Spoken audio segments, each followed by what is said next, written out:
Então, pessoal, tô tão animado de falar com vocês sobre o Kryptonita, mas antes eu quero dar boas-vindas a Brooke e ao Alec e a Mary e também pro Justin. E Justin, eu tô sempre com inveja do seu cabelo, cara. Não, sério, é porque o seu cabelo é tão maneiro, é sério mesmo. Mas enfim, eu tô muito animado pra falar sobre esse livro pra vocês. E a razão é porque eu acredito que vai libertar multidões e multidões de pessoas. Eu tô tão animado com isso porque Deus ama tanto vocês e... primeiro de tudo, por que Destruindo a Kryptonita?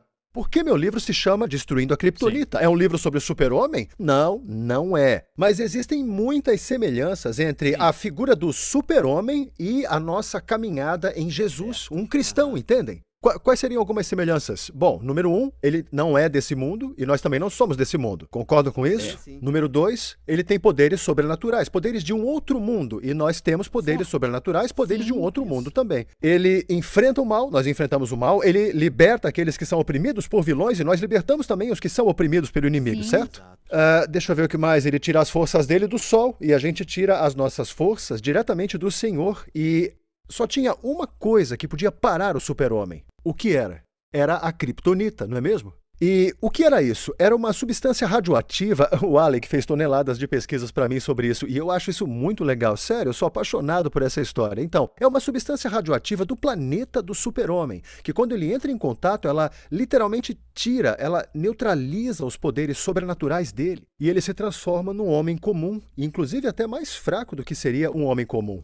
E então, mesmo assim, tem uma kryptonita espiritual que neutraliza nossos poderes mundanos, os nossos poderes do reino. E esse é o ponto. Sabem qual é a vantagem da kryptonita sobre o super-homem? A vantagem é que ele não a reconhecia até que estivesse com ela. Isso foi uma coisa que eu notei. Muitos crentes não reconhecem essa kryptonita espiritual até que estejam com ela. E aí, de repente, seus poderes são todos neutralizados. Então, o objetivo dessa mensagem tem duas etapas. A primeira, como identificar a kryptonita espiritual. E segundo, como eliminá-la de vez. Então, para começar, eu tenho que preparar o nosso potencial, tá certo? E eu quero fazer uma declaração. Aliás, não, eu vou colocar aqui no quadro atrás de mim. Observem. Vocês vão ficar muito motivados para aproveitar o potencial que vocês nem têm noção que possuem ainda. Agora, deixa eu fazer uma demonstração disso e como isso se revelou para mim. Nos últimos meses, o meu filho mais novo estava na Índia. Ele estava fazendo uma conferência por lá e meu iPhone, e eu não percebi na hora, o sistema operacional do meu iPhone ficou meio maluco. E eu escrevi para ele, ele tinha mandado mensagem, precisava da minha resposta como pai. E olha, eu lembro que eu devo ter passado uns bons 15 minutos nisso aí, e digitando a mensagem para ele, voltava para a tela principal, aí voltava para o meu texto, digitava a mensagem e voltava de novo para a tela principal. E ficava indo e voltando sem solução. Olha, eu levei uns 20 minutos para mandar uma frase para o Arden. Caramba. E eu precisava escrever bem mais do que uma frase para ele. Eu estava tão frustrado. Imagina, eu aqui, meu filho na Índia, precisando de um conselho de pai e eu não conseguindo mandar uma mensagem para o meu filho. Então, para dizer o mínimo, eu estava muito frustrado, não é não? Agora, eu saí, é claro que eu levei o telefone nos especialistas e eles disseram, é o sistema operacional. E eles consertaram rapidinho, porque eu tentei de tudo para consertar e não consegui do mesmo jeito que eles. E aí, de repente, eu comecei a pensar que se fosse há centenas de anos atrás, eu teria ficado satisfeito de ter mandado uma só frase para o meu filho na Índia. Há 100 anos atrás, eu nem teria conseguido ligar para ele. Então, quando você tem a noção do seu potencial e você não está atingindo ele, é claro que você se frustra, e é isso que eu quero fazer. Eu quero frustrar vocês aqui. Nessa primeira lição, quero que fiquem tão frustrados que vocês descubram o seu potencial, tá bem? Vão ser como eu e meu iPhone, dizendo, caramba, por que isso aqui não está funcionando? Vamos lá? Sim. Então, a primeira coisa, para começar, quero falar sobre a grandeza de Deus. Agora, o que eu vou dizer aqui, todo mundo já sabe, quer dizer, não fala só de cristãos, fala dos descrentes também, porque em Romanos 1, versículos 19 a 20, diz que eles conhecem a verdade sobre Deus, porque ele a deixou óbvia para eles. Através de tudo que Deus fez, eles podem ver claramente as qualidades invisíveis dele, olha só, o seu poder eterno e natureza divina. É evidente até para os descrentes, entendem? Então, Se até para os descrentes Deus é onisciente, onisciente quer dizer que ele é ilimitado no seu conhecimento. A sabedoria e compreensão eternos, ele é onipresente, o que significa o quê? Que está em todo lugar, conhece nossos pensamentos mais profundos e até os segredos. Ele sabe de tudo, um descrente sabe disso também, a menos que ele se convença do contrário. Um descrente conhece o poder de Deus. Na verdade, Paulo diz isso, que ele é o Todo-Poderoso, não tem nada mais forte do que Deus. Sim. Eu já fui em restaurantes e as pessoas, vejam, elas não têm nenhuma relação com Jesus. E elas vêm e falam, olha, esse garçom me contou uma charada sobre Deus e tinha a ver com o fato de que não existe nada mais poderoso do que Deus. Tinha um garoto, que deve ser de outra religião, me dizendo que ele sabe que Deus colocou em nós uma coisa, porque ele colocou a eternidade em nós. Ele colocou o conhecimento dele em cada ser humano. Não há um começo e nem um fim para Deus. Olha só, esse é o Deus que literalmente pesa cada gota d'água desse planeta na palma das suas mãos. Sim. Ele mediu o universo do polegar até o mindinho. Quer dizer, os seres mais incríveis que existem nesse universo ainda Verdade. clamam em resposta à grandeza dele, em cada momento, erguendo uma construção no céu que abriga bilhões de seres. Esse é o Deus que a gente serve, esse é o Deus que chamamos de Pai. Vocês entendem? Então agora, como seus filhos unigênitos, não temos que refletir essa imagem? Sim, sim. Pensa nisso. Olha para as Escrituras, em 1 João 4,17, é um dos meus favoritos na Bíblia. Como ele é, assim somos nós nesse mundo. Sim. Repara que ele não diz, como ele é, um dia também vamos ser lá no céu. Ele fala, João especificamente diz, como ele é, assim somos nós nesse mundo. Pensa sobre isso. Beleza. Pedro escreve Isso é bom. assim, ele Verdade. diz, ele nos deu preciosas promessas. Essas são as promessas que habilitam vocês, olha isso, a compartilhar sua natureza divina. Agora pensem nisso. Nós compartilhamos sua natureza divina. A palavra divina quer dizer, é a palavra grega theos, que quer dizer o que é unicamente de Deus e provém de Deus. Natureza é poder gerar essência, constituição básica e propriedades. Viu só? Constituição básica e propriedades. Aí vocês colocam as duas juntas e o que Pedro está tentando dizer é que ele nos habilita a compartilhar o que é unicamente a constituição básica de Deus. Gente, não é chato quando um pastor ou então um ministro, um cristão, vai e diz assim, olha, sabem, nós cristãos não somos tão diferentes dos pecadores assim, nós só fomos perdoados. Ah, peraí, fala sério, até a natureza ensina que é diferente. Vocês já ouviram falar de algum leão que deu à luz a um esquilo? Já ouviram falar de um leão que deu à luz a um gatinho?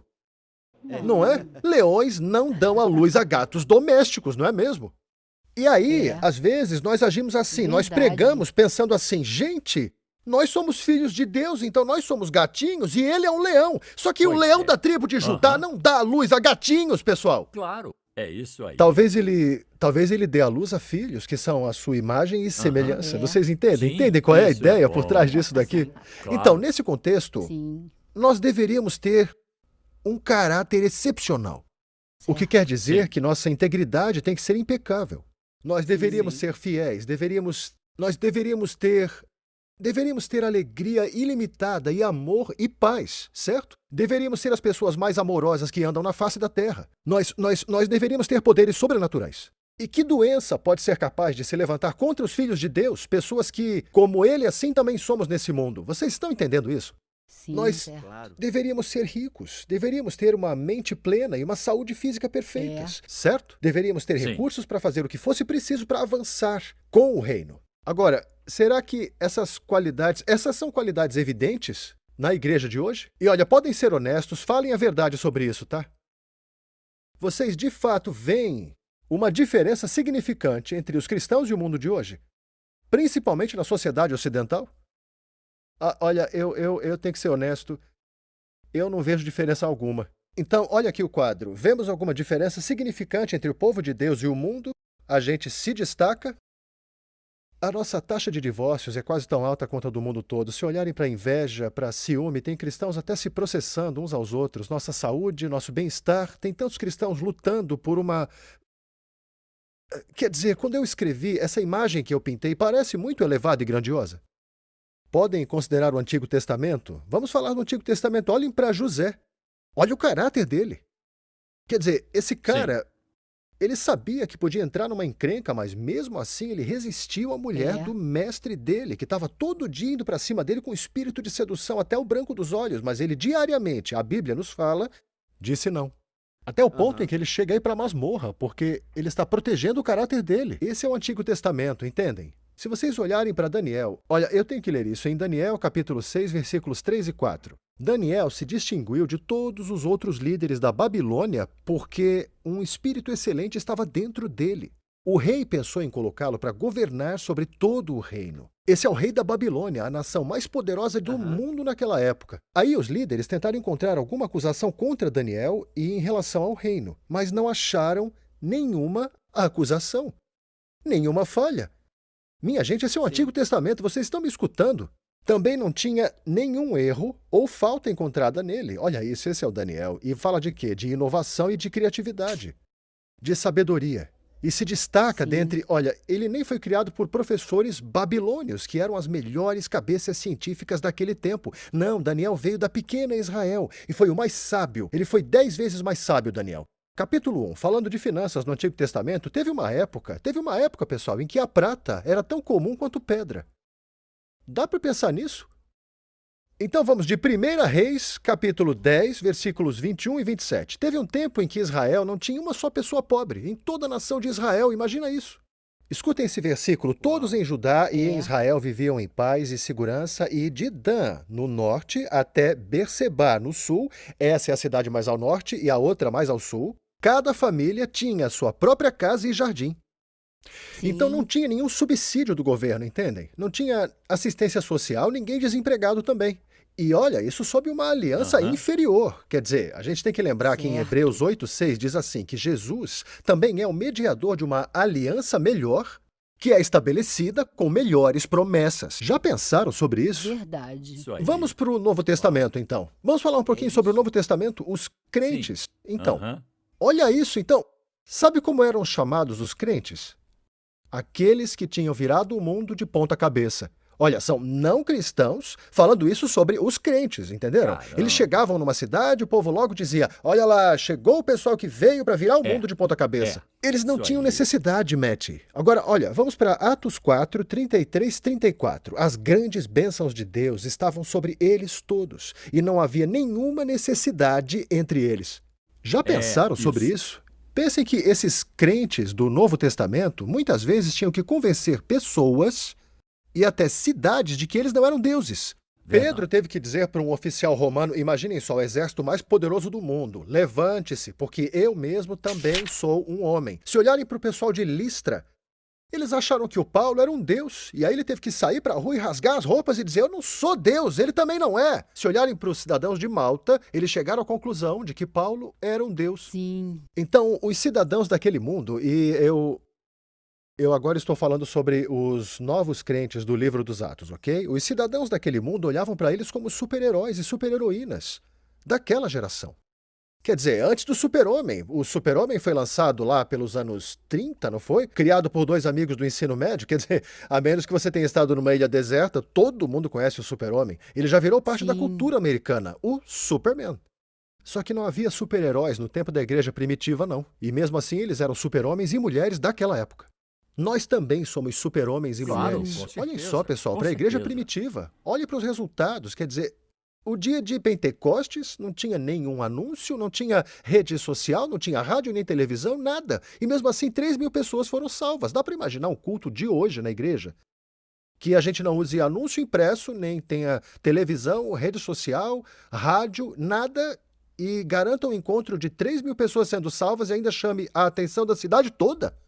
Então, horas depois, aparece um rapaz que havia nascido paralítico, a quem Pedro só levantou e o rapaz começou a pular e Verdade. o povo ao redor, o que é isso? É. Esse garoto, nós conhecemos ele desde pequeno, ele nasceu paralítico, ele não pode andar, nem pular, nem nada disso. Isso é impossível. E mesmo assim, 5.000 pessoas foram salvas, sem que Pedro ou João fizessem uma chamada do altar, porque eles foram presos. Entendem? Então pensem sobre isso, 5.000 pessoas foram salvas, quer dizer, foi um bom dia de ministério ou não foi? E vejam os pregadores da igreja primitiva, sabe o que a Bíblia fala? Que o prédio tremeu. Agora, quantas pessoas vocês conhecem que a Bíblia não Sim. pode exagerar? Não é? Ela Verdade. não pode exagerar, como a gente faz, exagerando, assim. Se diz que tremeu, tremeu mesmo. Olha só o Pedro, ele vem descendo a rua em Jerusalém. As ruas mesmo, de Jerusalém. E eles estão deitando eles, o paralítico, o cego, o manco, e dali eles se levantam curados. Uau. Entendem que é como um crente andando por um hospital hoje, um hospital vazio? Pois é. É Sim. disso que a gente está falando Verdade. aqui, pessoal. É. Então, olhem, esse casal, eles entram e trazem uma oferta. Lembram dessa história da oferta? Então, eles vão e mentem sobre a oferta e caem mortos. É. Dá para imaginar um culto na igreja onde alguém fica morto porque mentiu sobre o dízimo que levou? Estão vendo a conexão que existe por aqui, Sim, pessoal? Então, sim. beleza. Sabem o que a Bíblia diz claramente sobre isso? A igreja, logo antes de Jesus voltar, vai ser mais poderosa, sim. mais gloriosa Certo. do que qualquer igreja que eu esteja Sim. descrevendo Uau. aqui. É verdade. Entendem? Pensem sobre isso, por favor, absorvam isso. Não apenas as palavras Sim. vazias. Essa é a Certo. verdade. Deus nos Uau. diz que a glória da última igreja vai ser maior do que a da primeira igreja. E eu Nossa, dediquei um capítulo isso é inteiro do meu livro Kryptonita descrevendo essa ideia. Entendem? É. Olhando para a igreja primitiva, eles estão salvando cidades inteiras. Filipe vai para Samaria e a cidade inteira é salva. Olhem para Pedro, ele levanta uma garota da morte e a Bíblia fala que todos em Jafá foram ao Senhor, a comunidade inteira. Não estamos só falando de algumas pessoas.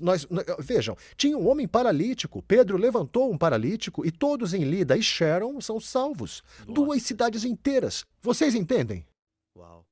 Se olharem Isso é para poderoso. Se olharem para Atos 19, lá fala que toda a região da Ásia ouviu a palavra do Senhor em 2 anos. Não tinha internet, nem televisão, nem rádio, e mesmo Uau. assim toda pessoa que morava numa cidade, numa região, pessoal, na Ásia, É.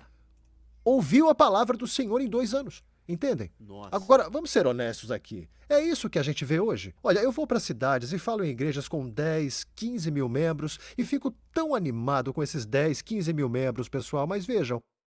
Sabe o que passa pela minha cabeça quando eu entro nessas igrejas? E quanto aos 2 milhões de pessoas nessa cidade? É. Sim. Sabe, elas estão sendo afetadas porque não estamos vendo cidades inteiras sendo salvas. Então eu vou fazer essas perguntas. Nós nos destacamos como povo diferenciado de Deus. Olha, eu espero que eu esteja frustrando vocês com isso, tá? Estamos vivendo como Jesus?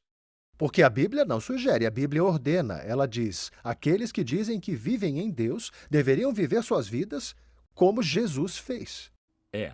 Beleza? O poder sobrenatural do céu está evidente entre nós, então? Falam da gente, olha, lá vai o pessoal que vira o mundo de cabeça para baixo. Nós temos que convencer hoje pessoas de que não somos deuses, que não somos super-homens nem super-mulheres. Tá me entendendo aqui, Brooke? Então, Sim. estamos salvando cidades inteiras, pessoal? Podemos ser honestos aqui? Sim. Vamos ser honestos. Então, Sim. não estaríamos criando desculpas para alterar a nossa teologia para compensar pela criptonita espiritual? É. Então, pensa só. Verdade. O super-homem tem outros poderes mundanos, mas a única fraqueza dele, a única coisa que pode parar o super-homem é a criptonita. Sim. Então, a gente alterou a nossa teologia para que a gente acabasse sob o poder da criptonita espiritual e ser afetado por ela, sendo como o mundo, nada diferente de um homem comum, e vivendo satisfeitos. Quer dizer, vamos pensar sobre isso mesmo, né? Então, existe uma criptonita espiritual aqui. Ela está pela Bíblia inteira, mas Paulo aborda com a igreja dos Coríntios. E eu vou só introduzir isso para vocês porque quero abrir o apetite para a próxima aula, pode ser, Aham. pessoal? Então, Paulo diz em 1 Coríntios 11:30 que é por isso que muitos de vocês são fracos. Olha só a palavra fraco. A palavra fraco, essa palavra grega que eu não vou dizer porque não consigo, está no livro e significa falta de força, robustez ou ficar impotente e sem Uau. força. Aham. É. Então, essa palavra refere-se a muitas áreas diferentes na vida, mas, acima de tudo, ela fala da condição de faltar força para ser quem somos de verdade. É o que quer dizer quando Paulo diz Certo. que, por essa razão, muitos são fracos. Entendem? A criptonita fez com o super-homem o que a criptonita espiritual faz com a igreja, faz conosco enquanto indivíduos. É sobre isso que Paulo fala. E é isso que eu quero discutir nessas lições sobre a Kryptonita. E agora eu quero falar, olha, o livro é extenso. Vamos ter 8 lições juntos e eu vou adorar me sentar e falar com vocês, mas não tem condição de fazer o livro inteiro. Então, Sim. eu vou pegar uns destaques. E eu sei que alguns de vocês aí, nesse momento, podem estar vendo sozinhos ou assistindo isso em família, podem estar assistindo no grupo ou célula ou vendo da igreja. E eu enfatizo o quanto é importante ler o livro inteiro, Destruindo a Kryptonita. Ler enquanto vocês assistem. Olha, eu sei que a vida está corrida hoje em dia, então o que eu fiz? Eu pedi que o Espírito Santo me mostrasse como passar esse livro de uma forma acessível para todo mundo no dia a dia. Todo dia, dê uma lidinha, um capítulo pequeno que leva 12, 15 minutos. Se você é um leitor lento, leva 15, se é mais rápido, 12, entende? Então, todo dia, se sentem por 15 minutos e peguem um capítulo e a gente se reúne e conversa e isso vai fazer tanta diferença. Vocês terão muito mais da palavra de Sim. Deus em vocês, então encorajo todos a fazerem isso e nos vemos na sessão 2.